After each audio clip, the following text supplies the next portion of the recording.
corticoides tópicos de baja penetrancia, en un principio cada hora o cada 2 horas, y luego poco a poco ir bajando la concentración o la dosificación. Y también el terreno o el tema de cuándo utilizar ciclosporinas, que aquí en el mercado lo encontramos en diferentes presentaciones.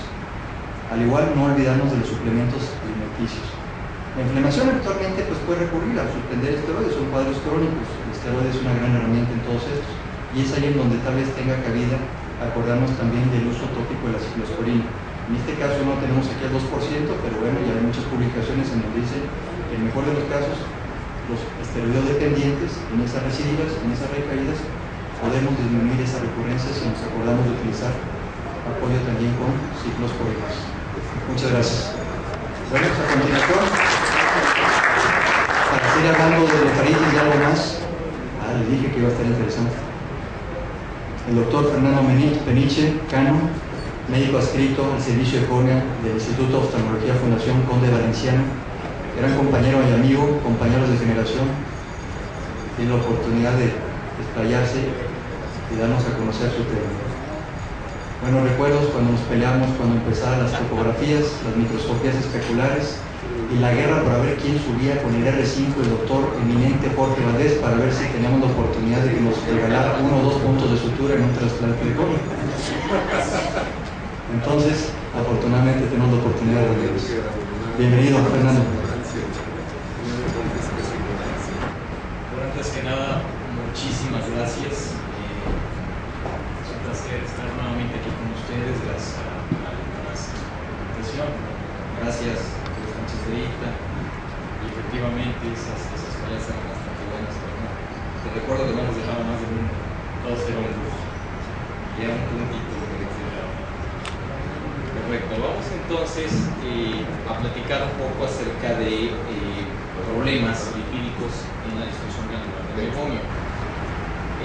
Correcto, cuando tenemos un problema específico en superficie, básicamente en la patología de disfunción glandular de meiomio, ¿qué o cuáles son las patologías asociadas, específicamente blefaritis y queratoconjuntivitis y el síndrome de disfunción lagrimal, específicamente tratando del tipo evaporativo?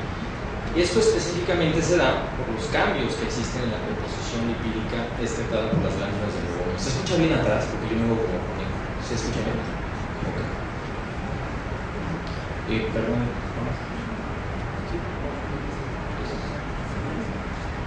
Muy bien, entonces, estos cambios, insisto, se deben a la composición lipídica excretada por las glándulas de meiomio. Todos sabemos el habla de leído acerca del meio. Específicamente las glándulas de meiomio son glándulas de tipo holócrinas, son excretoras de lípidos, y específicamente, esto es muy importante, lípidos polares y no polares, que más adelante vamos a hablar específicamente de ellos. Estos, perdón. Específicamente, los acinos son los que lo producen, y estos tienen un ducto central. Ven ustedes la múltiples acinos que hay en la parte periférica, y esto específicamente va en función de la contracción del acino para la producción de las mismas. Esta es una transiluminación que ya lo hemos presentado, lo publicamos en el 2008, resultados con la Universidad en Keio, en Japón, específicamente con un equipo que hace una transiluminación infrarroja. Recordarán ustedes que anteriormente lo hacíamos con luz indirecta, apagábamos las luces del consultorio y veíamos las glándulas de meiomio. Actualmente, con esta luz infrarroja, hacemos un tipo de meimografía.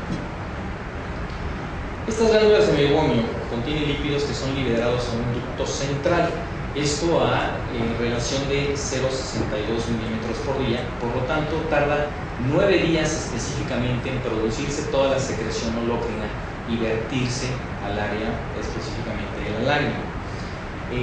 Sin embargo, el proceso de degeneración precisamente se da en la excreción, y esa excreción se da por un proceso de degeneración celular acinar en la parte específica donde sale la secreción.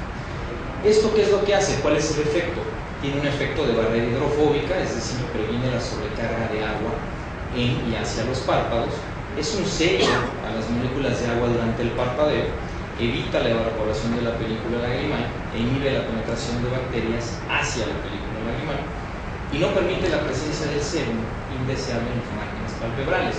Por supuesto que estos equilibrios se van perdiendo en este tipo de patología y es lo que nos incrementa el desequilibrio y consecuentemente un proceso infeccioso.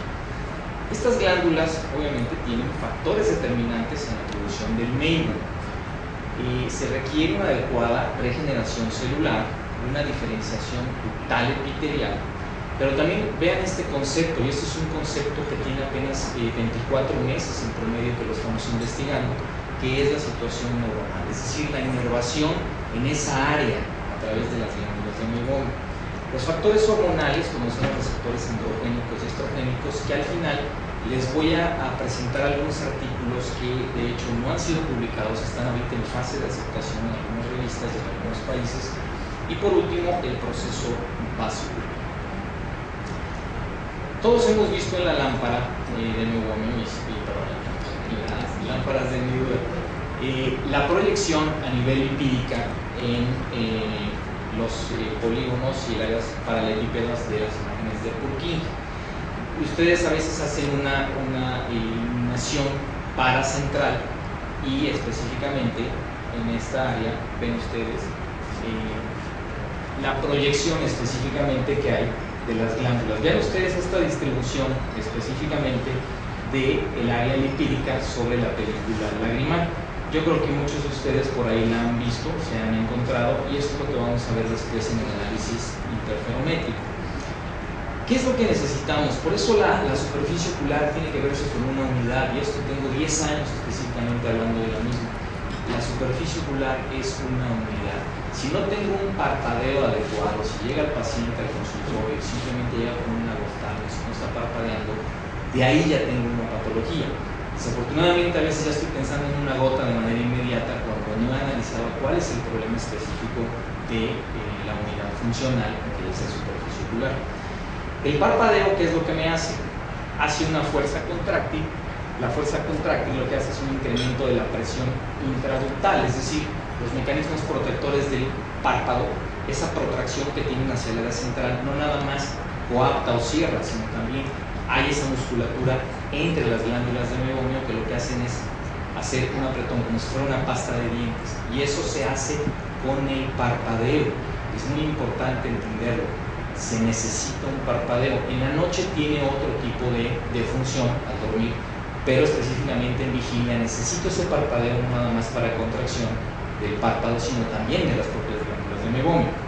Durante el sueño hay una producción continua, pero ese ya es un mecanismo inervacional, y esto lo que genera al fin y al cabo es un incremento de la presión intraductal, por lo tanto se confiere específicamente el área lipídica hacia el área interpalpebral. Esto también es muy importante, son revisiones actuales de la composición del meibum. Si ustedes se dan cuenta, específicamente el 77% en promedio del meibum son ceras y son ésteres. Lo demás, lo que les guste, triglicéridos, diglicéridos, monoglicéridos y todos los componentes que tenemos en esta área.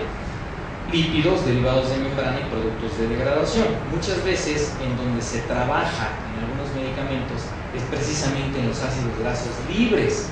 Sin embargo, no es la mayor composición. Estoy trabajando a veces en algunos medicamentos que tan solo tienen un componente del 2%, y donde estoy dejando el componente del 77%.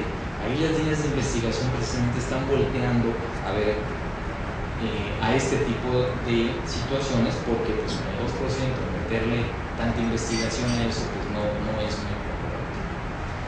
En el caso de la blefaritis crónica, que me imagino que ahorita el doctor Sánchez ya habló un poco de esto, específicamente qué es lo que pasa a nivel de los ductos. Hay cambios estructurales, específicamente hay pérdida de las glándulas, y ven ustedes cómo todos los racimos van generando queratina. Hay un proceso metaplásico escamoso, hay un proceso queratínico, y entonces se pierde la secreción. Se van dilatando los ductos, y al irse dilatando, aunque yo tenga una contracción en los párpados, no tengo esa contracción muscular para que pueda salir el meibum. Eso es uno de los principales problemas, que empieza a generar cambios quísticos. Y los cambios quísticos son los típicos quistes que a veces ven, obviamente, de un lumen líquido, pero también a veces ven los famosos litos. Y esos litos tienen que ver con cuestiones de calcio. Y cuando ustedes se vierten el párpado y hacen una pequeña retroiluminación o apagan las luces y lo retroiluminan, ven ahí exactamente los taponamientos cálcicos, que específicamente son falta de movimiento de los componentes de la película lagrimal. Hay una hiperqueratinización ductal y por lo tanto voy a tener cambios a nivel osmolar y un aumento en el proceso evaporativo. Por eso, cuando ven este tipo de párpados, específicamente vean ustedes todos los vasos que están generando aquí, vean ustedes el área totalmente engrosada, ustedes deben pensar aquí inmediatamente, el paciente va a tener un síndrome de disfunción lagrimal. Inmediatamente pensamos en darle agua. Bueno, parte del componente es darle agua, sí, de acuerdo, pero tengo que ir a la raíz del problema, y la raíz del problema no es el agua, es el proceso de agua. Tenemos ya cierto tipo de terapias que al final podemos practicar sobre terapia de reemplazo lipídico, y esto lo hacemos a nivel transdérmico, lo preparamos en el laboratorio y lo ponemos en esa área en el parto. Dentro de los efectos químicos y los problemas que va a haber en la disfunción glandular del megomio, hay disminución en los triglicéridos, insisto, en los lípidos no polares, disminución de los ácidos grasos monoinsaturados como el ácido oleico, que es donde también líneas de investigación actualmente lo han visto ya muy promocionado con el tipo de alimentos con ácido oleico, el meibum viscoso y la disminución de sfingomielina, es decir, los lípidos polares. Todo esto lo que acarrea es un aceleramiento del tiempo de la ruptura